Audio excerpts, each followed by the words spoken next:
Podcast en contexto, lo escucho y me conecto con lo que vive mi hijo, con lo que siento por dentro. Podcast en contexto, aprendo y me proyecto. hoy entiendo su mirada y Regreso distinto al aula. ¿Cómo están, queridos amigos de Podcast en Contexto? Estamos hoy en nuestro segundo episodio, vía remota, por eso los audífonos. Estamos probando una nueva forma de poder conectarnos. Desde la ciudad de Santa Cruz nos acompaña una gran profesional y una amiga, además, María Inés Terrazas. Ella es psicopedagoga, así que vamos a tocar un tema muy importante hoy, ya que como vamos a ver en el desarrollo de la temática, este es un tema que realmente está afectando tanto en colegios particulares, fiscales, de convenio, primaria, secundaria, inicial, en todas las edades, y aquí la profesional en el área nos va a dar unas pautas interesantes. Así que, María Inés, ¿cómo estás? Bienvenida. Buenas noches. Buenas noches, Mm.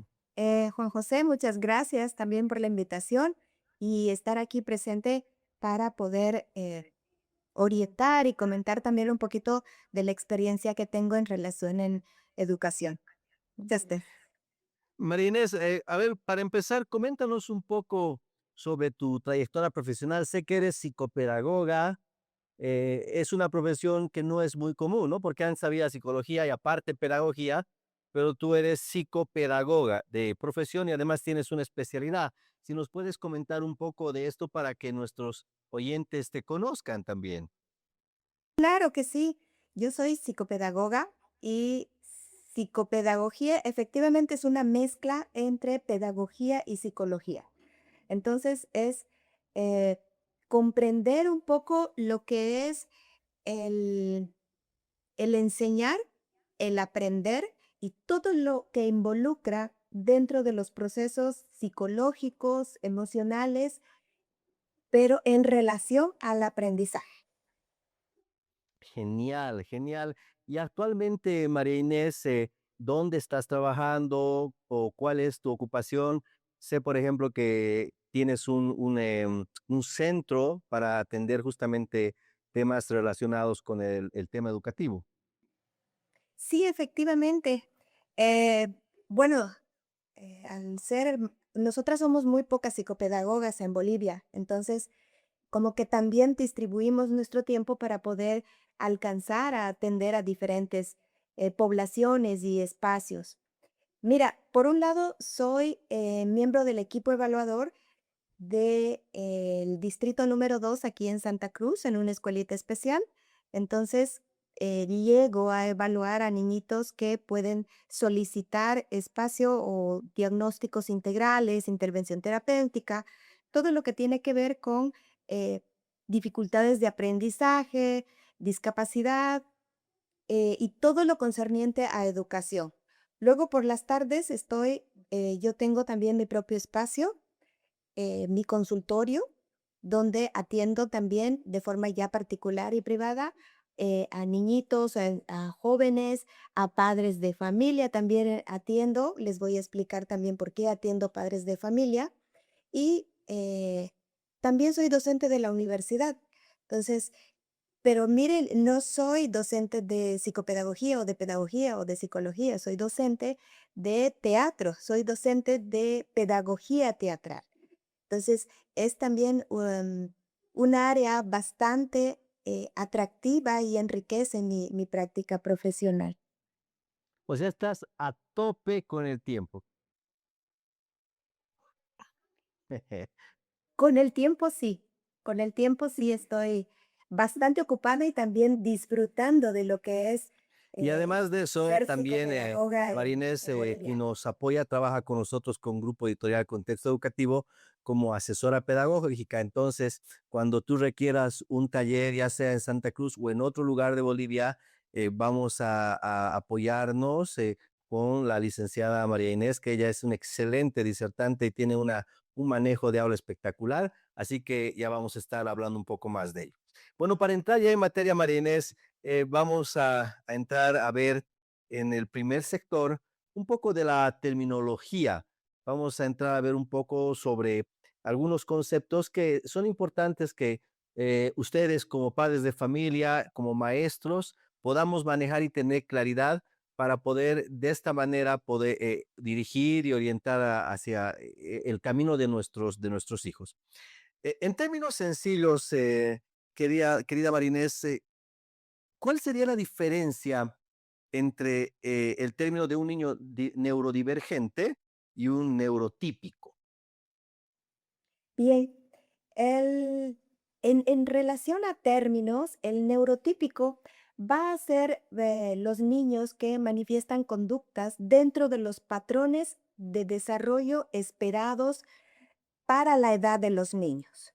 Es decir, van a tener las conductas y van a cumplir dentro de los hitos de desarrollo para la edad en la que ellos están. Entonces, por ejemplo, en relación a los aprendizajes, la comunicación, si han empezado a caminar, se interactúan con otros niñitos, ellos son los neurotípicos. Mientras que los neurodivergentes, vamos a hablar de que son niños que procesan la información de forma ya un poquito más diferente en relación a lo que debería relacionarse dentro de los hitos de desarrollo, es decir, en el lenguaje, en cómo comprende una consigna, en cómo se comunica con las personas, en cómo almacena la información, en cómo la devuelve, en cómo está desenvolviéndose también en el ámbito educativo, en las escuelas. Entonces, eh, ahí podríamos comprender un cerebro neurotípico y un cerebro neurodivergente. Genial, es decir, o sea, el neurotípico es el que hace lo que esperamos que haga y el neurodivergente piensa de forma diferente. ¿Sabes de qué me hace recuerdo esto? A un término que acuñó la profesional Judy Singer en el 98 cuando habla justamente de neurodiversidad, ¿no? Y ella menciona que todos los cerebros piensan, se desarrollan, funcionan de manera diferente, ¿no? Entonces, ahí cabe una pregunta que la voy a dejar para el final. ¿Realmente será el problema el niño neurodivergente o quizás es que nuestras aulas no están adaptadas y nuestra estructura educativa no está adaptada para acoger a estos niños? Pero eso lo vamos a dejar para el final porque es una pregunta un poco medio caliente. Entonces, está genial. ¿Cuál es la diferencia, Marines, que existe entre un trastorno de aprendizaje y una dificultad de aprendizaje? Bien, mira, en cuestión de, desde la construcción de la palabra, nosotros cuando trabajamos o atendemos un niño o vemos simplemente un niño que está haciendo su tareita, que está escribiendo, que está copiando, que está haciendo los ejercicios de matemática, podemos nosotros ver que este niñito tiene en algún momento dificultad de aprendizaje. Entonces, cualquier persona, cualquier niño, cualquier joven que está en una situación de aprendizaje puede presentar una dificultad de aprendizaje.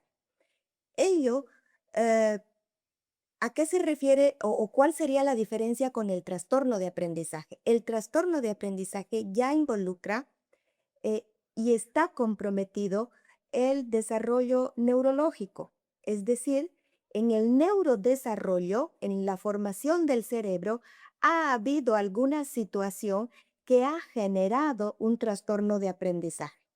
Entonces, en cualquiera de de las dos situaciones, ya sea una transitoria o esta que va a ser de carácter permanente, el trastorno de aprendizaje, eh, va a, va a suceder que hay una dificultad de aprendizaje. Sin embargo, la diferencia está en que en la dificultad de aprendizaje puede ser una situación transitoria y dependiente de muchos factores del entorno, mientras que en el trastorno de aprendizaje es una situación que se va a mantener y se va a sostener a lo largo de la vida. Sí habrán formas de compensarlas, de apoyarlas, de mejorar. Sin embargo, en el trastorno, por ser de carácter del neurodesarrollo, entonces no va a desaparecer, va a sostenerse, pero va a poder mejorarse, digamos, con atención ¿Se vuelve especializada. funcional? Se vuelve funcional, es decir, uno puede convivir con eso, porque ahí hay también un poco vamos a desmitificar un poco el tema, ¿no? Muchos papás creen que su hijo se va, entre comillas, le vamos a poner el término sanar, ¿no? Como si fuese una enfermedad, pero en realidad no es una enfermedad, es una forma diferente, es una estructura mental, neurológica diferente, que tiene ventajas y tiene desventajas, ¿no es cierto? O sea, un niño neurodivergente tiene, así como tiene dificultades o presenta dificultades en el aprendizaje, también tiene grandes luces, ¿no? Que nosotros los típicos carecemos, Sí. ¿verdad? Hay una gran diferencia. Hay también muchas formas de abordarlo, de comprenderlo también. Sin embargo, la diferencia está en, o lo importante está en el reconocerlo y actuar a partir de identificar alguna situación en un niño. Genial. Y dime, en tu práctica diaria, en tu práctica con niños en el campo, ¿cuáles son estos trastornos? A ver, mencionemos los dos. ¿Cuáles son? Dame 3 ejemplos de, dificultades de aprendizaje más comunes, entendiendo que las dificultades es algo transitorio, y, de los trastornos, unos 3 o 4 trastornos que son los que más se dan, en estos momentos, en esta época. Por ejemplo, una dificultad de aprendizaje puede ser un niñito que le está costando un poquito leer, pero que con ayudas, con estrategias, con apoyos, entonces el niño aprende mejor lo que es la codificación de la lectura y entonces ya no le cuesta, le parece agradable, le parece bonito. Otra dificultad puede venir un niñito en la escritura, que le están enseñando a escribir, por ejemplo, en mayúsculas y en minúsculas, y el niño se está confundiendo entre las mayúsculas y las minúsculas. Entonces, se le aclara, se le organiza, se le ordena y el niñito no tiene problema. Sin embargo, ¿cuál es la diferencia en el trastorno de aprendizaje? Que puede venir otro niñito con dificultad en la lectura, pero por más apoyos que nosotros le demos en la escuela, le hagamos repasar, le hagamos reforzar, le ayudemos, este niñito sostiene esta dificultad en la lectura. Pero además tiene otro tipo de características, ¿no? Ya se está él molestando, ya no se siente a gusto frente a una situación de lectura. Lo mismo puede suceder con una situación en la escritura, lo mismo puede suceder frente a las matemáticas. Cuando ya estamos dentro de un trastorno de aprendizaje, ya nosotras vamos también identificando cuáles van a ser aquellas características que van a ir señalando una dificultad que va más allá de la dificultad transitoria o de la situación de aprendizaje, sino va a ser una dificultad ya más característica y propia del trastorno. Entonces, ahí nosotros estaríamos frente a una dislexia, a una disgrafía, a una discalculia, a un trastorno del lenguaje, a un trastorno de déficit de atención con hiperactividad o con impulsividad. Entonces, ya hay una variedad también de trastornos que se pueden ir identificando a partir de hacerle un seguimiento y una observación bien minucioso a los niñitos que llegan con dificultades. Okey, entonces acabas de mencionar, algunos trastornos como el TDAH, ¿ya no es cierto? Sería el otro, el tema de dislexia, que es un tema muy común también, ¿no? En las aulas. Sí, justamente hay bastante solicitud de niñitos que vienen con dificultades en la lectura, en la escritura, en las matemáticas, y ya uno haciendo la intervención, entonces puede identificar si es un trastorno o es una dificultad. Generalmente llegan al consultorio o llegan a solicitar la intervención de una psicopedagoga o de un especialista, pero ellos llegan con la dificultad específica, es decir, mi hijo no puede leer y escribir, no puede leer y escribir, entonces algo le está pasando y hay que enseñarle porque en la escuela todos ya están leyendo y escribiendo y entonces hay que enseñarle, ¿no? Entonces algo está pasando. Entonces, pueden los papás solicitar desde ahí, desde el observar a sus hijitos. Perfecto. Esto está genial porque en el segundo y en el tercer segmento vamos a mostrar justamente algunas formas, algunos indicadores de cómo ustedes van a poder pensar que su hijo tiene cierto trastorno o cierta dificultad de aprendizaje. Y también vamos a dar algunos tips al final para que los maestros puedan enfrentar esto. Eh, Vamos a ir avanzando. Mira, el tiempo pasa volando. Vamos a ir avanzando un poco respecto a, mira, entonces los más comunes serían TDAH, dislexia, disgrafía, discalculia y Trastornos autismo del también te ha lenguaje, tocado.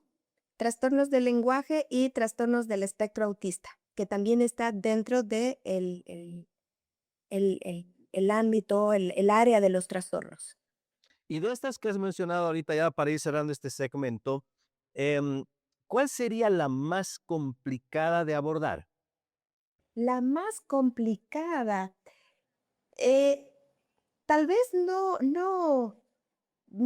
verlo desde lo complicado, sino lo complejo que puede ser. Eh, Porque cada una de ellas tiene sus características, también tiene sus dificultades, como también tiene sus vías o sus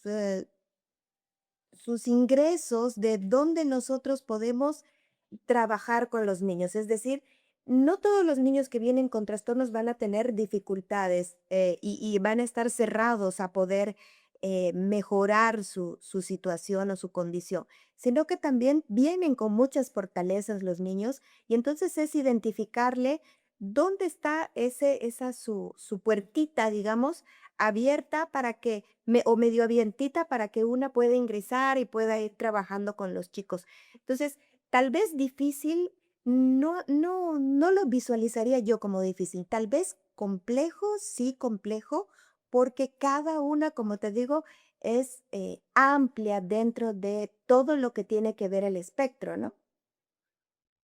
Perfecto. Bueno, aquí estamos entonces con María Inés compartiendo un tema muy importante y de actualidad, las dificultades y los trastornos de aprendizaje.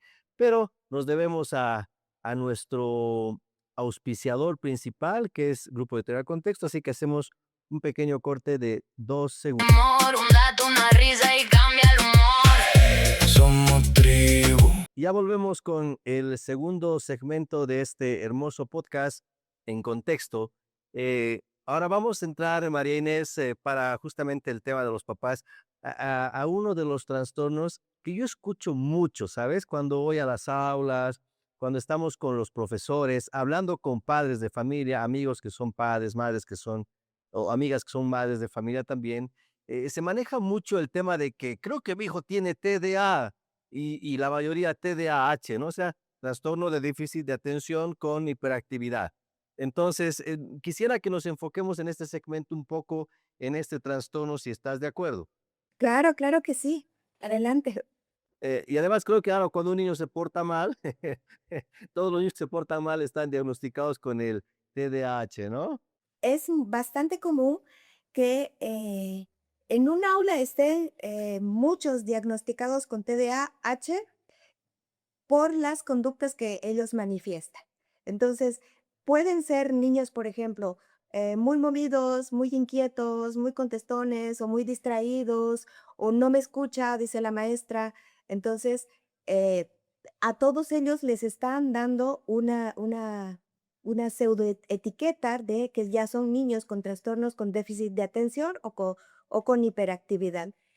Sin embargo, son conductas las que estamos viendo en los cursos, no necesariamente tienen que ver con el trastorno. El trastorno de TDAH se tiene que diagnosticar en consultorio con elementos, con herramientas científicamente comprobadas, clínicamente aplicables para poder detectar y definir un diagnóstico de trastorno de déficit de atención con o sin hiperactividad. O sea que un niño mal portado básicamente es en su gran mayoría catalogado, etiquetado con TDA. Entonces, dime, ¿cómo ¿Cómo un maestro podría más o menos pensar o identificar algunos elementos? Obviamente, con esto no estamos diciendo que el maestro pueda diagnosticar, simplemente puede pensar de que el niño tiene TDA o TDAH para poder recurrir a un profesional que diagnostique. Ojo, queremos aclarar en letra pequeña que este contenido no genera compromiso, nadie puede etiquetar, solamente un profesional, ¿ok? Entonces, ¿cuáles serían estos indicadores, quería Marinés? Bueno, eh, dentro de los indicadores estaría que la conducta de este niño que yo estoy observando, que es muy movido o muy distraído en el curso, se vaya a sostener en diferentes lugares o en diferentes espacios donde hay un adulto. Por ejemplo, en la escuela él está como muy, muy, muy movido o muy, muy distraído. En la casa hay también una valoración que se hace en la casa si está muy movido o muy distraído. Se mantiene, se sostiene, va a la clase de fútbol, sucede lo mismo, va a la clase de música, sucede lo mismo, va a la casa de los abuelos, sucede lo mismo. Entonces, ese es un indicador muy importante, por ejemplo, de repitencia de la conducta. En diferentes lugares está sucediendo lo mismo. Sin embargo, tiene que haber en todos los lugares la presencia de una persona adulta. ¿Por qué? Es muy fácil confundir a los niños que son muy inquietos, es decir, voy a la cancha y claro, voy a ser muy inquieto. Voy a ir donde los abuelos y voy a ser muy inquieto. ¿Por qué? Porque los abuelos me dejan hacer las cosas, porque en la cancha se permite hacer muchas cosas. Entonces, son conductas específicas que tenemos que ir midiendo en diferentes contextos. Después está que esta misma conducta no vaya a mejorar o no vaya a cambiar por más apoyos que el profesor le esté dando, porque los profes tienden a ser más individualizado el trabajo, les dan más ayuditas, les dan más apoyitos y los niños aún así sostienen con la dificultad, sostienen la dificultad. Entonces, ese también es un indicador importante.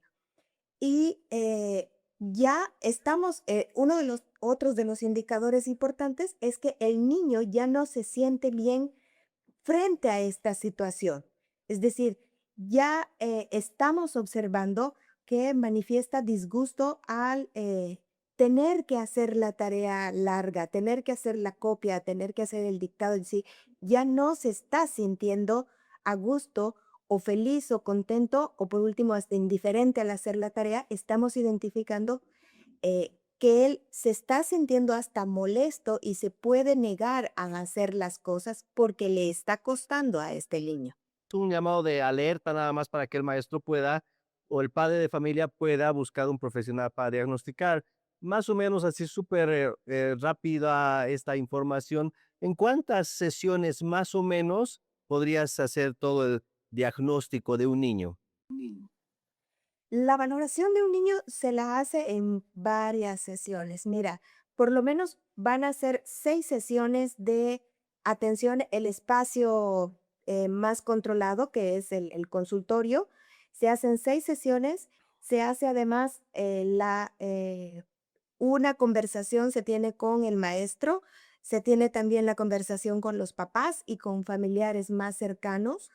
También se puede hacer una observación en el colegio, si es que nos lo permite también el colegio, se hace una observación en el aula, se hace una observación en el recreo, por ejemplo, y ya se puede tener varios elementos para hacer una evaluación más concreta, más robusta también, teniendo información de bastantes ámbitos.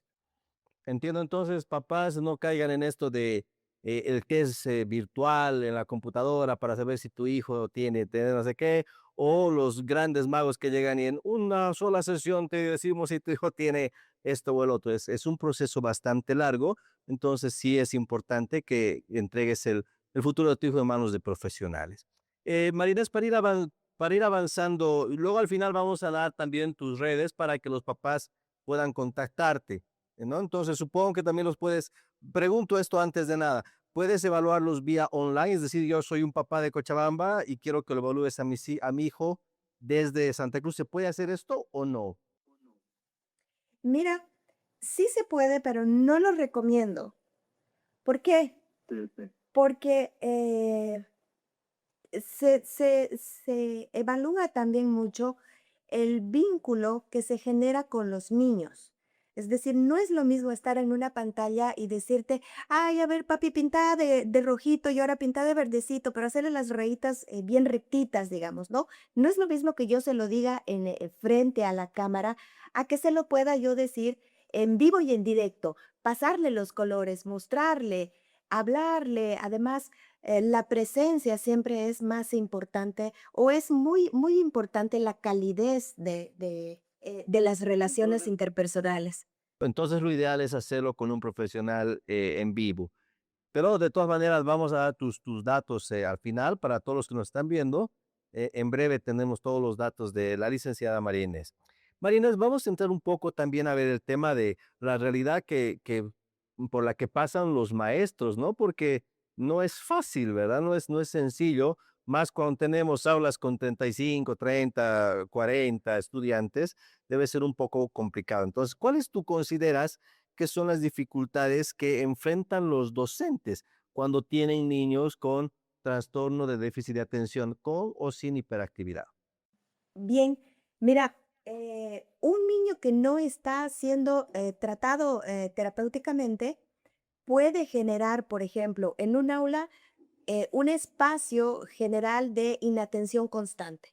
Entonces, este mismo niño que está desatendiendo o está muy movido en la clase, va a tener repentinamente nuevamente estas situaciones de moverse más o de estar desatento. Entonces, genera la desatención, genera el que los compañeritos ya no estén siguiendo lo que están haciendo como rutina en sus actividades. O sea, te desorganiza todo el aula.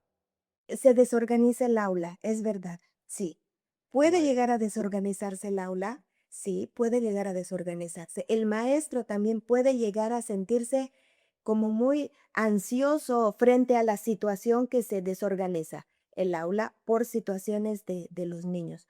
O porque el docente quiere también darle eh, más enseñanza individualizada, quiere dirigir la tareita, digamos, a este niñito. Entonces, él va a llegar también a sentirse en cierto momento movido y perder también el atender a los demás compañeritos. Entonces, cuando no se atiende una situación, siempre vamos a involucrar a generalizar a los demás compañeritos. Por eso es muy importante que podamos también atender, mirar y observar las situaciones en los cursos cuando ya se empieza a detectar ciertas conductas en los niños.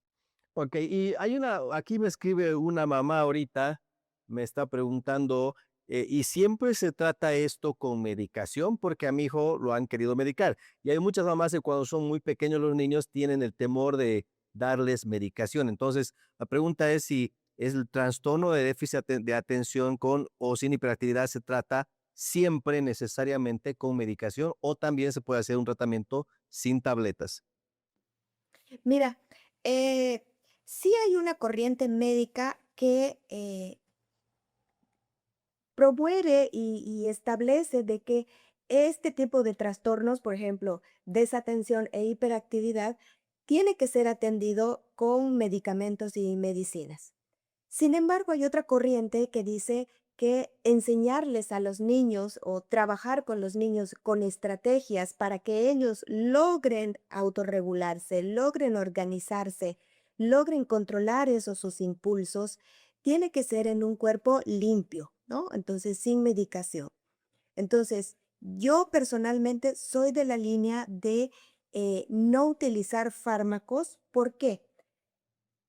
Y es muy personal. Igual cualquiera puede decir, es que sí es necesario, lo necesitan, lo requieren. Pero ¿por qué es mi línea? Porque son medicamentos que van a afectar a otros órganos del cuerpo. Entonces, ¿nos va a costar más? Sí. ¿Me cuesta mucho? Sí, porque hay veces que llegan los niños, por ejemplo, Y ya sé que en una entrevista virtual, eso sí tengo con las mamás una entrevista virtual, en el que ellas vienen y dicen, no, es que, sabes, no lo puedo controlar en la casa, que todo el rato se sube a las sillas, se sube a la mesa, tira las cosas, es un desordenado, en el colegio pasa lo mismo. Entonces, yo también ya estoy preparada para que lleguen al consultorio y se me trepen a los muebles, se trepen a los armarios, saquen todos los juguetes, ¿no?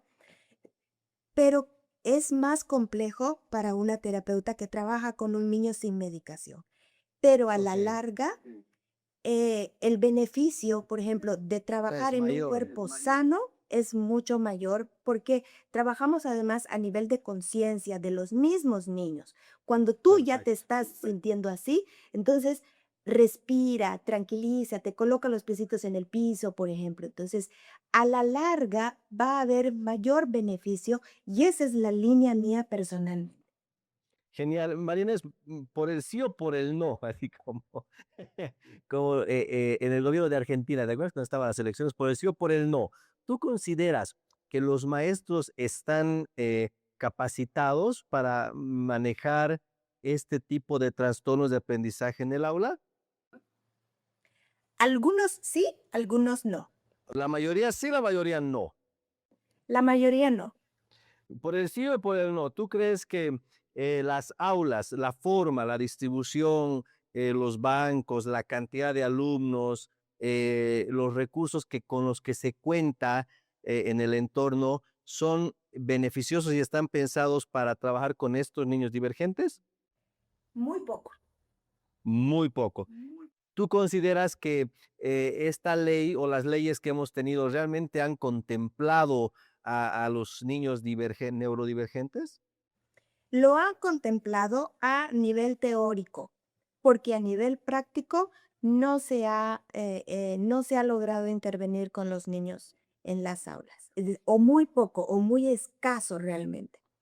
Ok, mira, yo quiero aquí en público, delante de todo nuestro público, comprometerte, comprometerte y también comprometerlos a ustedes, nuestra audiencia, en que podamos generar, sé que es un tema muy amplio, tengo a mi productor que está diciéndome, tiempo, tiempo, tiempo, tiempo, porque el tiempo es realmente es amplio, amplio el tema, y me gusta la idea de poder generar, si tú estás de acuerdo, querida Marines, unos grupos de talleres, de unos webinars, o sea, unos seminarios a través de vía formato online, por Google Meet o por Zoom podemos generar. Entonces, podríamos hacer un webinar sobre TDAH, mucho más específico. Podríamos hacer un webinar también para autismo.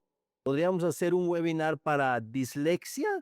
Entonces, queridos amigos, queridos maestros, queridos padres de familia que nos están escuchando en esta hermosa transmisión, acabamos de comprometer en vía al vivo a la licenciada Marínez. Vamos a organizar 4 fechas gratuitas, gratuitas. Entonces te pedimos que por favor te conectes a este número. Tenemos una comunidad de WhatsApp, la comunidad de En Contexto. Ahí nos puedes dejar tus datos. Te vamos a mandar información para que te puedas inscribir y así podamos hacer estos cursos. No sé qué opina mi querido productor, me está indicando algo respecto al WhatsApp, a la comunidad. Que comenten, quiero entrar y van a entrar. Genial.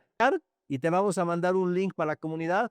Entonces, en la comunidad vamos a tener tanto a padres de familia como a maestros para poder hacer las fechas. Entonces, María Inés, podemos diseñar un seminario cada 15 días, si te parece. Sí, sí, claro que sí. Y ser más específicos también con cada uno de los temas, darles más herramientas, poder atender en vivo también, ¿no? Sí, genial. Podemos hacer una especie de intercambio inclusive, ¿no? Que tú des la charla, ellos puedan comentar y demás. Eso sería súper, súper enriquecedor porque además, claro, yo les puedo dar la experiencia. Juan José me pregunta desde lo que nosotros podemos comprender que les va a llegar la información. Sin embargo, los profesores van a darnos, por ejemplo, la pregunta ya más específica. Los padres también nos pueden hacer las preguntas bien específicas. Entonces es mucho más enriquecedor de esa manera. Y claro que sí, el compromiso siempre está, Juan José. Ok, entonces ya vamos a entrar ahora al siguiente corte publicitario. Por favor, yo quisiera que lo diferenciemos. Colocas, quiero entrar, soy maestro. Y te vamos a mandar un enlace para maestros, porque te vamos a entregar además un certificado. Y quiero entrar, soy padre de familia. Así vamos a poder tener más o menos claro cómo preparar nuestro material. Pero está comprometido, así que nos vamos a la segunda pausa publicitaria. Ya volvemos. Enfoque. Pero hay una voz que te habla directo como charla. Entramos con el tercer bloque. Ahora se viene lo interesante porque María Inés nos va a compartir experiencias, estrategias para ti docente, también seguramente como padre de familia puedas utilizar en diferentes trastornos y problemas de aprendizaje para poder trabajar con estos niños neurodivergentes. Ojo, que solamente va a ser una salpicadita porque acabamos de comprometernos que vamos a hacer los webinars. Bueno, bienvenida María Inés, gracias. Estamos en el tercer sector. Sabemos que estás muriendo de calor allá en la bella tierra cruceña, ¿no? Así, aquí estamos medio friangos todavía, pero siempre con el sabor y el calor de Editorial Contexto Educativo, la mejor editorial del país. Así que continuamos en el podcast En Contexto. A ver, María Inés, queremos un poco entrar en algo que seguramente nuestros oyentes están esperando, ¿no? Y hemos hablado de qué significan, de cuáles son algunos indicadores, cómo se manifiestan estas dificultades y trastornos. Muy de pasada lo hemos mencionado. Y también ahora queremos ver un poco, y esto creo que es lo que le falta a muchos webinars y a muchos podcasts, el qué hacer con esto, ¿no? Ya sabemos con quién estoy trabajando, ahora qué hago. Entonces, mi pregunta es, ¿qué estrategias concretas? Dame 5 estrategias que podríamos como docentes o como padres aplicar para ayudar en el desarrollo del proceso de enseñanza-aprendizaje de estos niños que tienen diferentes tipos de trastornos o dificultades. Muy bien, gracias. Entonces ahí nos vamos con la primera. Una de las estrategias que se puede implementar es los apoyos visuales. Utilizar pictogramas, esquemas, colores para organizar la información. Perdón, la primera es ¿para qué trastorno o dificultad? Apoyos visuales es para cualquier niño que presente dificultades en el aprendizaje o trastornos de aprendizaje. ¿Por qué?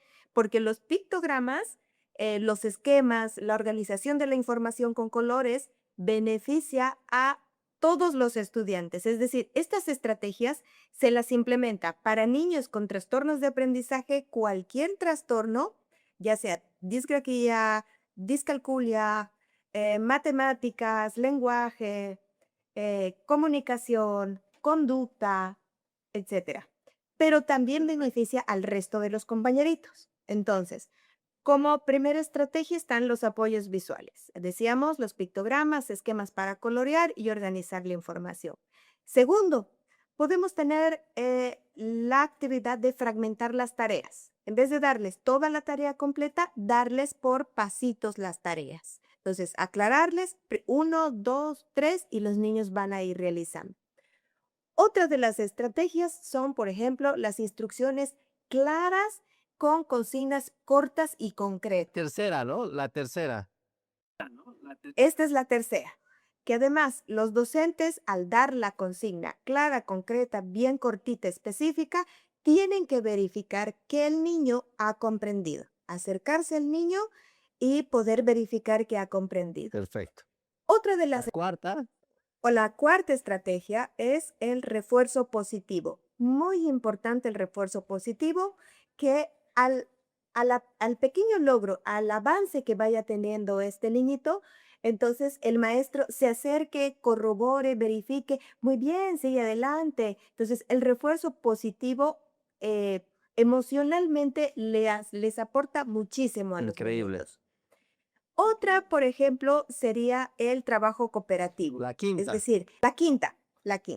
La quinta sería que, por ejemplo, el trabajo cooperativo, hacer las actividades por grupo y darles responsabilidades o tareitas a cada uno de los alumnitos. Entonces, a ti te toca copiar, a ti te toca pintar, a ti te toca poner los márgenes, a ti te toca poner los stickers. Y entonces, cada uno va teniendo también su tarea específica y dentro del mismo grupo funcionar como colaboradores entre ellos. Haz la raya, toma la regla, ¿no? Entonces, enseñarles también todo lo que va a ser solidaridad, colaboración entre los compañeritos mismos del pequeño grupo. Mire, hemos visto 5 estrategias ahorita rápidamente y estas estrategias sí tenemos que abordarlas más ampliamente, aplicarla a una situación real, aplicarla a un trastorno específico, a una situación, a un aula en específico, es verdad. Nos falta mucho en las aulas a nivel de infraestructura, pero con lo que tenemos también que actuar y accionar.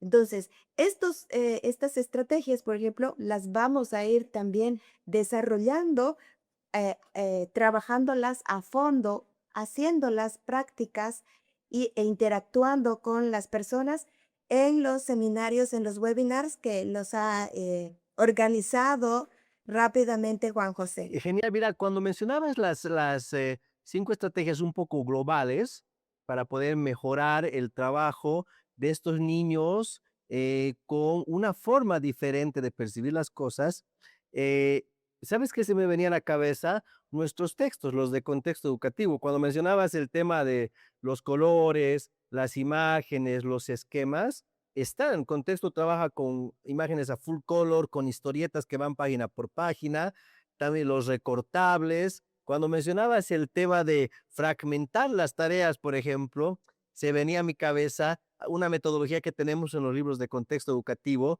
que es el paso a paso. Entonces, cuando enseñamos, por ejemplo, una actividad es paso 1, haz esto, paso 2, haz esto, paso 3, esto. Realmente, ¿sabes qué? Me has hecho pensar, y tú que has revisado nuestros libros, ¿será que nuestros libros sí pueden ser beneficiosos y además de mucha utilidad para los niños que tengan algún tipo de em, trastorno o dificultad de aprendizaje? Sí, sabes, Juan José, que sí son muy adaptables y además siguen muchas de las herramientas y las estrategias para trabajar, por ejemplo, con las estrategias que les he dado hace ratito. Sí cuentan con muchas de esas estrategias dentro del desarrollo de los contenidos en los mismos textos. Entonces, sí, los textos están adecuados para poderse utilizar en situaciones de inclusión donde tengamos estudiantes con algún trastorno también. Entonces, son como muy amigables en el curso y en el aula, muy fáciles, muy sencillos para poder trabajar con los niños. Hay todo lo que nos decía Juan José, pero además hay la parte de orientación para los padres de familia, Las guías donde maestras. están las preguntitas para los padres de En las familia. guías maestras y en los tutores, en el sectólogo, que son los sintetizadores de conocimientos que tenemos en los libros. Sí, sí, exactamente. Perfecto. Mira, querido maestro, querido padre, te invitamos a ver nuestras redes. Estamos en TikTok, en Instagram, en YouTube. Estamos también en nuestra página de editorialcontextoeducativo.com.bo para que puedas ver nuestro material y contactarte con nosotros a los teléfonos que aparecen en pantalla. Vamos avanzando y me siento feliz, ¿ah? Porque los libros de contexto sí aportan a esta población también. Qué lindo. Somos inclusivos, qué lindo, ¿no? Así que tómanos en cuenta. Vamos a pasar ya casi a la parte final, casi, no final, final todavía, pero vamos a ir por ahí para hablar un poco de los papás. Porque ya hemos hablado de los niños, son niños que tienen formas diferentes de pensar, de afrontar, abstraer el conocimiento. Hemos hablado de los maestros que también tienen dificultades en el aula con estos niños por las características de las aulas, del sistema educativo y demás. Vamos a ir profundizando con ellos estrategias y demás. Y también queremos hablar un poco ahora de los papás, que deben sufrirla desde otra banda del río, ¿no? Deben también tener su grado de dificultad. Entonces, mm, ¿cuál crees tú, María Inés, que es la mayor dificultad o la reacción más fuerte que un papá que tenga un niño diagnosticado con un trastorno afronta o enfrenta? Bueno, eh, desde la experiencia que tengo, los papás aquí llegan pues bastante angustiados, ¿no? Bastante angustiados, bastante movidos ante la noticia de que su hijito tiene un trastorno. Bastante dolidos también en la situación. Tal vez es como una pena que ellos traen. Es una pena, es como un dolorcito de que de las expectativas también que tenían con los hijitos y al recibir un diagnóstico, una noticia de que evidentemente el hijito tiene un diagnóstico conclusivo dentro de un trastorno. Entonces, los papás vienen dolidos, movidos, también quieren hablar los papás, quieren comentar, porque se les ha caído o las expectativas se han movido con los papás, ¿no? Exacto. Entonces, hay que orientarlos en alguno de los casos se puede orientar a los papás y los papás están muy aperturados también a eso, ¿no? A abrirse, a entender lo que es el trastorno, qué vamos a hacer, cómo lo vamos a hacer, cómo contribuye también una parte muy importante son los padres. Entonces, pero hay otros papás que todavía están negando la dificultad. Entonces, espera que ya se les pase o dicen que solo es inmadurez. Sin embargo, el trabajo siempre es orientarlos y que vayan también activando las herramientas y las estrategias para abordar las situaciones que van a transitar sus hijitos con trastorno. Entonces, tal vez podemos decirles a los padres de familia, papá, no te asustes, ¿no es cierto? No te asustes, esto es una forma diferente de pensar, una forma diferente de relacionarte con el mundo. No quiere decir que tu hijo vaya a tener necesariamente un futuro bastante complejo. Es más, sabemos que muchos grandes científicos, grandes músicos, artistas de cine, escritores y demás, son el hombre más millonario del mundo también, Elon Musk y otros, como Albert Einstein, son personas neurodivergentes. Entonces, no te asustes, papá, no te asustes para eso. Y tampoco, maestro, no te asustes porque todo ahora se volvió un caos. No, es simplemente adaptar seguramente algunos elementos y, ojo, usar el contexto educativo para que tus niños puedan salir adelante, ¿verdad? Ok. Así Y es. Marimes, dime, eh, los papás de familia cuando ya entran en este proceso con los niños que tienen alguna neurodivergencia, ¿cuáles tú crees que son los errores más comunes que cometen en la primera etapa al menos? En la primera etapa, por ejemplo, está lo que es negar la dificultad que tiene el hijito. Pensar que ya se le va a pasar o mi primo era igual cuando era chico y después se le pasó, digamos, ¿no? Otra de las situaciones que llego a ver es, por ejemplo, que delegan todo a la escuela o al centro terapéutico, a la terapeuta. Entonces, no, que va a ir a la terapia, no, pero es que ya está yendo a la terapia. Y en la escuela igual, pero es que ustedes tienen que adaptar, ahí tiene que aprender, ahí va a hacer, ¿no? Entonces, delegarlo todo solamente a la escuela y al espacio terapéutico, también es uno de las situaciones que observo que cometen los padres, alejándose un poco también de esta O situación. sea que lo ideal sería que se pueda trabajar de la mano la terapeuta, el padre de familia apoyando en la casa y también que la maestra pueda hacer algunos cambios para que el beneficiado sea el niño, es decir, integrar a los tres actores. Absolutamente. Es como un triángulo y el triángulo más importante, donde tienen que estar los padres de familia como pieza clave y fundamental, la escuela como espacio educativo de socialización y aprendizajes y el espacio terapéutico donde se van a trabajar específicamente de forma terapéutica ya las ciertas acciones. Entonces, los tres espacios tienen que generalizar también estrategias para obtener conductas y cambios de conductas en los tres O espacios. sea que podríamos decir que el niño se encuentra sostenido por un trípode. y que sí o sí es necesario que estos tres factores estén. Si alguno de ellos no está comprometido o no está en este proceso, se va a dificultar mucho el aprendizaje o la situación para el niño. se va a enlentecer, entonces no vamos a tener los resultados esperados. Perfecto. Y María Renés, y entrando un poco más al tema humano para conocer a esa persona que está detrás de esa cámara que es María Inés, ¿recuerdas, no sé si podrías compartir con nosotros em, algún caso? No necesito que des nombres, no necesito que des datos específicos, es más, aclaramos que cualquier parecido con la realidad es pura ficción, pero ¿hay algún caso que te haya marcado, que te haya realmente cambiado la perspectiva, Algún caso que me haya cambiado la que te haya perspectiva, mira, impactado, ¿no? Que te haya eh, dejado, wow, esto realmente es lo que quiero hacer. lo que quiero hacer y además corroborar de que realmente yo estoy en un momento, en una situación y en un espacio en el que vuelvo a reconfirmar que estoy en el esfuerzo de hacer cosas, digamos que muy esforzadamente bien, ¿no?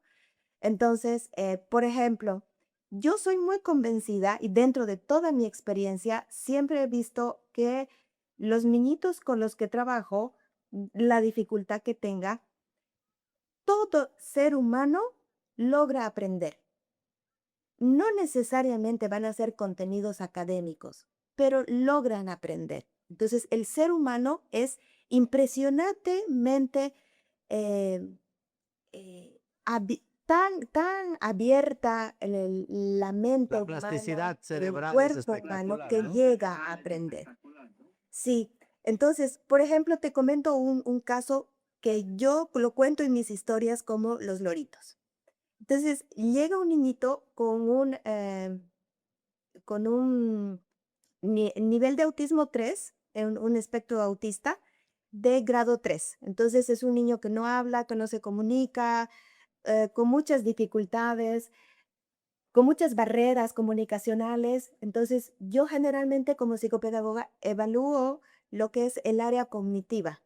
Entonces, ¿sabes? Yo en todas las evaluaciones me esforzaba y le mostraba adentro, afuera.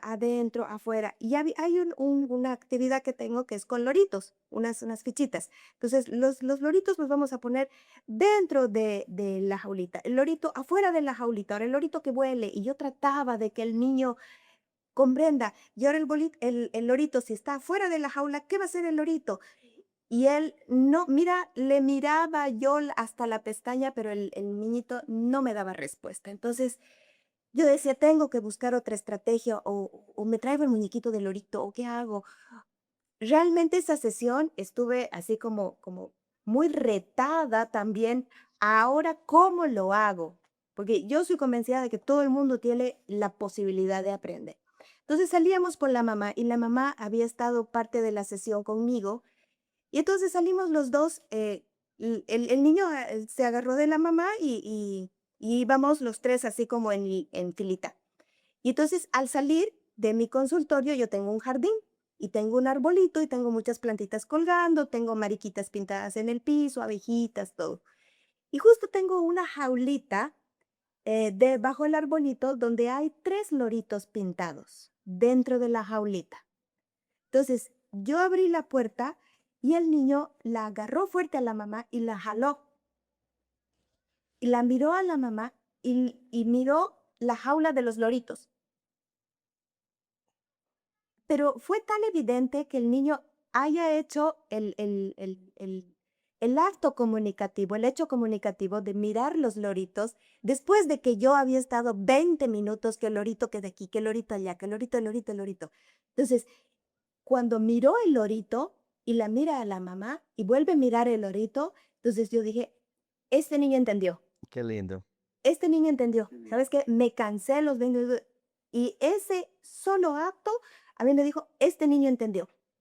Aquí hay procesamiento, aquí hay atención, aquí hay almacenamiento, ¿no? Entonces, hay con mucha más alegría y con mucho más convencimiento nuevamente de que lo todas las personas, por más significativo o con más comprometido que esté el proceso cognitivo o el desarrollo del intelecto, entonces todas las personas pueden aprender y siempre va a haber una vía por donde podamos llegar. Esa es la importancia de siempre estar buscándole la puertita medio abierta para ingresar y poder también comprender el mundo de los niños, porque la neurodivergencia no es que este grupo de los TDA son todos así y las estrategias van a ser todas para ellos y los con hiperactividad van a ser así y los con dislexia van a ser así. No, sino la neurodivergencia también tiene que ver mucho con la diversidad del funcionamiento del cerebro. Y si nosotros nos vemos entre todos nosotros, por ejemplo, mi cerebro funciona diferente a como funciona al de Juan José.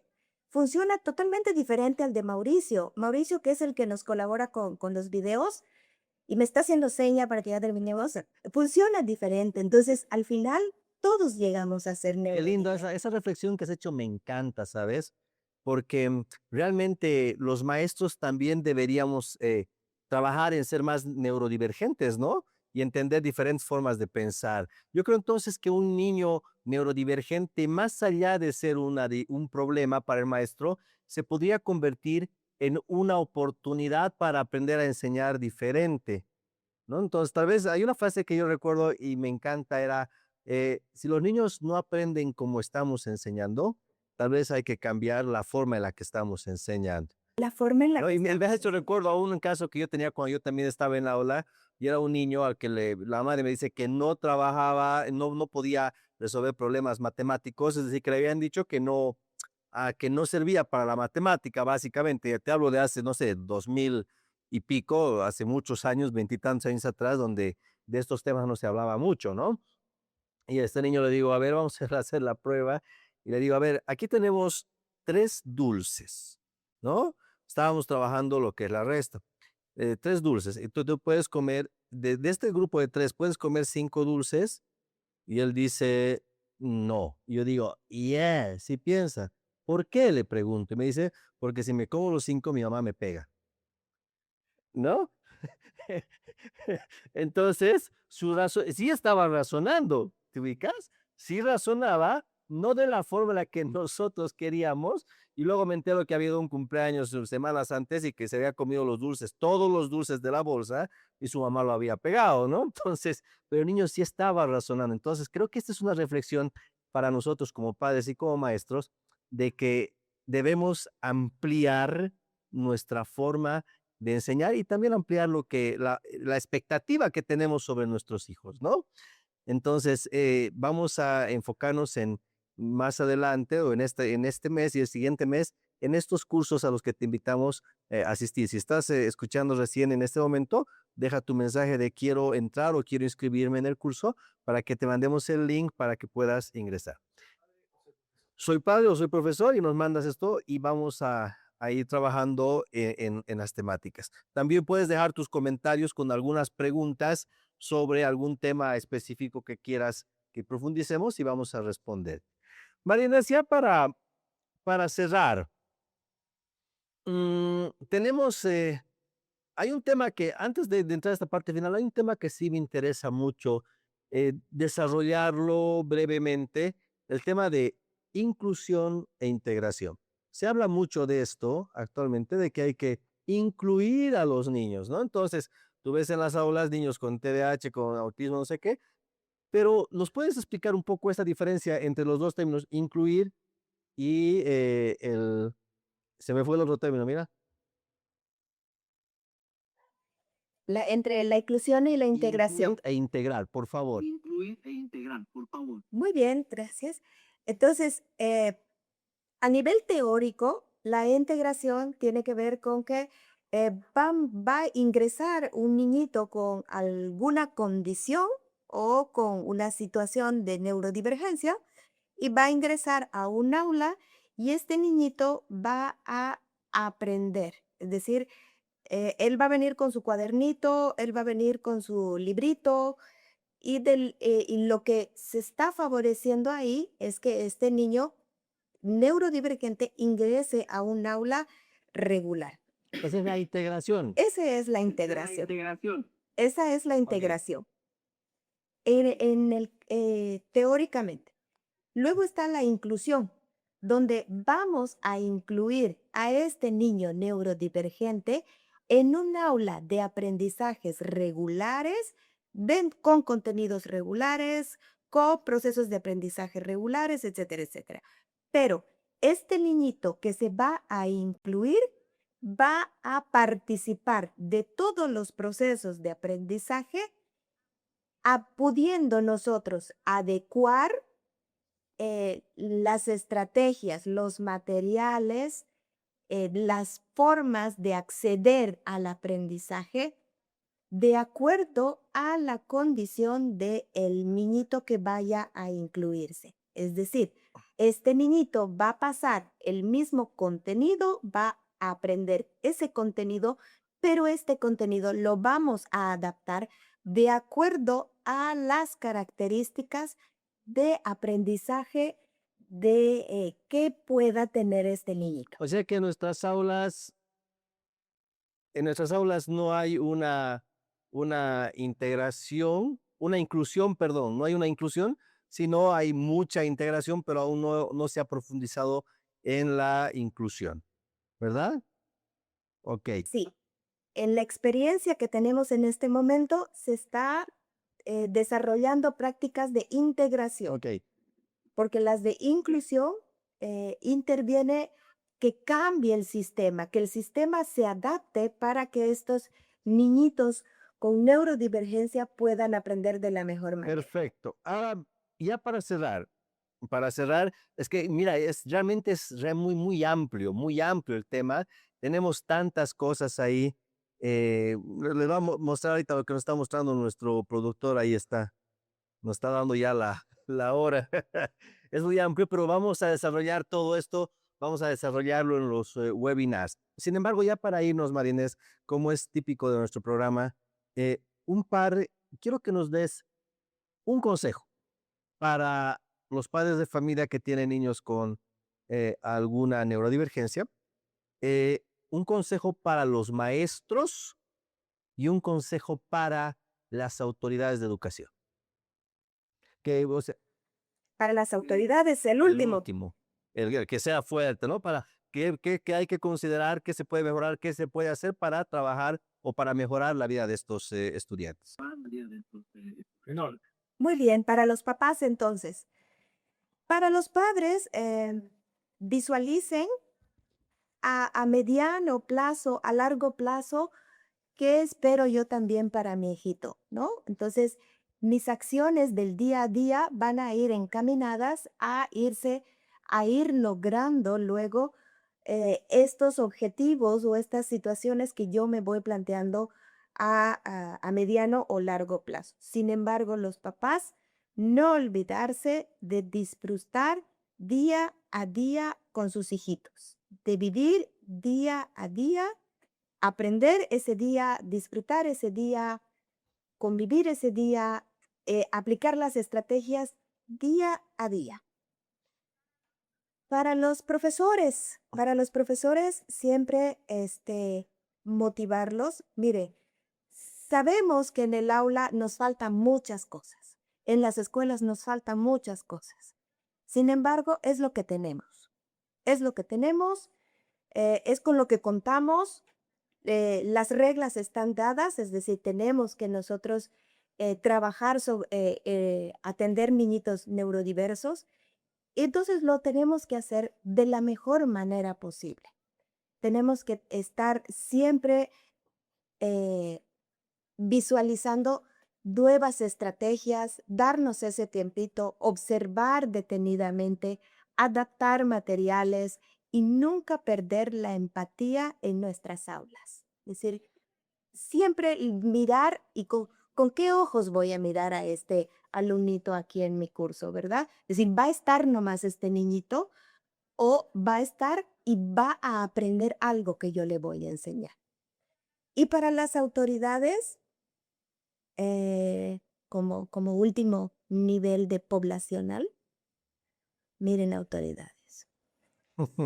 Ahí viene, ahí se viene, ahí Hay se muchas viene. cosas, hay muchas cosas que nos dicen que tenemos que hacer. Pero no nos dan los recursos, no nos dan las estrategias, no nos dan el material. Y sin embargo, lo hacemos. ¿Qué necesitamos de las autoridades? Que definan también procesos más específicos en el aula. Definan políticas específicas para que nosotros en las escuelas podamos accionar, podamos atender. Los docentes tengan las puertas abiertas para hacerlo, porque es complejo cuando las puertas se nos cierran. Es difícil trabajar cuando las puertas legales, institucionales, políticas están cerradas. Entonces, hay muchísimas cosas que se pueden hacer en nuestras escuelas, pero necesitamos que las autoridades, el sistema educativo, también provean de esto, faciliten esto, eh, porque no estamos hablando de construir casas o hacer caminos o hacer cemento, digamos, ¿no? No, estamos hablando de seres humanos, de niñitos bolivianos, que son nuestros hijitos, que son nuestros sobrinitos. Entonces, merecen absoluta atención de un Estado, de las autoridades. Increíble, esa reflexión es brutal, porque las leyes que nos dan, pucha, plantean maravillas, ¿no? Es pura poesía. Otra cosa es en cancha, ¿no? Entonces sería bueno que nuestras autoridades puedan construir en este nuevo planteamiento de ley que están haciendo conjuntamente con varios sectores, herramientas específicas y hacer también capacitaciones. De todas maneras, si tú trabajas con contexto educativo, puedes solicitar tu taller para tu unidad educativa sin costo alguno, para todos tus maestros y también María Inés u otros de nuestros asesores, son 4 asesores que tenemos, van a poder estar apoyándonos ahí. Bueno, María Inés, Eso es todo Bolivia. en todo Bolivia, en todos los 9 departamentos de Bolivia, trabaja Contexto contigo. Editorial Contexto siempre contigo. Eh, bueno, mil gracias, María Inés. Realmente el tiempo nos ha quedado corto, corto, corto. Hay tanto que desarrollar. Tienes tanta experiencia en esto que creo que 3 podcasts no nos alcanzarían. Por eso vamos a hacer los webinars. Te agradecemos infinitamente de parte de En Contexto, de parte de Mauricio, nuestro productor, y de parte de Editorial Contexto Educativo. Gracias. Gracias y creo que hay que darle un fuerte aplauso a María Inés. Muchas gracias por todo lo que nos has compartido el día de hoy. ¿Nos vamos a invitar a un nuevo podcast? No sé, pero dice que si la dejas hablar porque mucho le corta. María Inés aquí me pregunta si te podemos invitar a un nuevo podcast. ¿Te podemos invitar a un nuevo podcast? Ah, sí, claro que sí, claro que sí. Con muchísimo gusto, porque yo también me he quedado corta. A mí me dicen, tus respuestas tienen que ser así como muy puntuales. Entonces, no, pues a mí me gusta darles herramientas, estrategias y qué hacer y qué no hacer y dónde ir y cómo hacer la carta y cómo solicitar, etcétera, ¿no? Entonces, también a mí me ha quedado corto para poder acercarnos también y dar respuestas a los papás que nos preguntan mucho, a los profes también que nos preguntan mucho. Entonces, preguntas específicas. Yo creo que después de los profes y los padres pueden hacer sus preguntas, entonces ya también y poder responderles así como más específicamente a ellos sobre las necesidades y situaciones que pueden estar viviendo. Ok, es verdad, hoy nos hemos quedado cortos, nos hemos quedado cortos en tiempo, nos hemos quedado cortos en las experiencias que podíamos compartir, en las herramientas puntuales, tanto que estamos diciendo ahorita el gobierno tendría que hacer cosas más puntuales y créeme, lo vamos a hacer. Conéctate con nosotros, manda tu mensaje que diga, quiero unirme, quiero inscribirme, soy padre o soy maestro y te vamos a mandar un enlace para que en esos talleres, vía online, gratuitos, ojo, gratuitos, la licenciada María Inés pueda darte estrategias, herramientas, lo que ella decía, así, con Chuis, nos va a explicar con Chuis cómo poder trabajar. Gracias a todos los que han estado presentes hoy. Hoy hemos entendido que todos los estudiantes aprenden, quizás no de la misma forma, pero todos aprenden, ¿sí? Entonces también como reflexión nos quedaría el hecho de que tanto maestros como padres tenemos que pensar y aceptar formas diferentes de pensamiento y aprender formas diferentes de enseñanza. Te agradecemos, somos En Contexto, gracias por estar con nosotros el día de hoy y pronto nos vemos en el tercer episodio. No te olvides, por favor, darle me gusta, compartir nuestro podcast, suscribirte al canal, suscríbete aquí en YouTube, suscríbete en TikTok, en Instagram y demás para recibir más noticias y coméntanos lo que quieres que vayamos trabajando. Gracias, nos vemos pronto. Chao María Inés, gracias por todo, te mando un fuerte abrazo hasta Santa Cruz, pronto estaremos allá. Y cuando estemos allá tenemos que hacer uno en vivo, ¿no? Oh, sí, sí, eso sí podemos aprovechar muy bien, claro. O si yo también voy a Cochabamba. Tienes que venir a Cocha también. Es un compromiso, ahí está. Y hay un favor antes de irnos, me estoy olvidando esto, mira que es importantísimo. ¿Dónde te pueden encontrar los padres y maestros? Mire, yo estoy en las redes como María Inés Terrazas, psicopedagoga, estoy en todas las redes. No las muevo mucho porque no sé manejar las redes, pero sí está mi nombre, mi teléfono y alguna orientación que yo puedo Tu dar. teléfono. No puedo informar más porque no sé manejar las redes, recién estoy aprendiendo, ¿no? Entonces, también soy nueva en esta área de la tecnología, pero lo estoy usando. Entonces, María Inés Terrazas en cualquiera de las redes sociales. Tengo mi consultorio privado y particular en el barrio Las Palmas, en Cuarto Anillo, Doble Vía La Guardia, en Santa Cruz. Y por virtual me puede también contactar para hacer, para cualquier pregunta, cualquier consulta, cualquier situación, también estoy para orientarles. ¿Es posible dar el celular o quizás no? Si prefieres no, no hay problema. Ah, no, sí, sí, sí. Sí, les puedo dar mi número de celular, 173-432-99. 77 O también es 77 3-432-99. O también tengo el número porque soy asesora pedagógica de Contexto, entonces también pueden contactarnos por el canal de Contexto. Perfecto, entonces ya saben, ahí están todas las redes de María Inés. Ella está a la orden del día. María Inés, de verdad, gracias. Gracias, tenemos mucho camino por recorrer todavía. En Contexto, tu podcast educativo. Nos vemos pronto. Chao, chao. Podcast En Contexto. Se queda en mi pensamiento, La pago por fuera. pero sigue por dentro.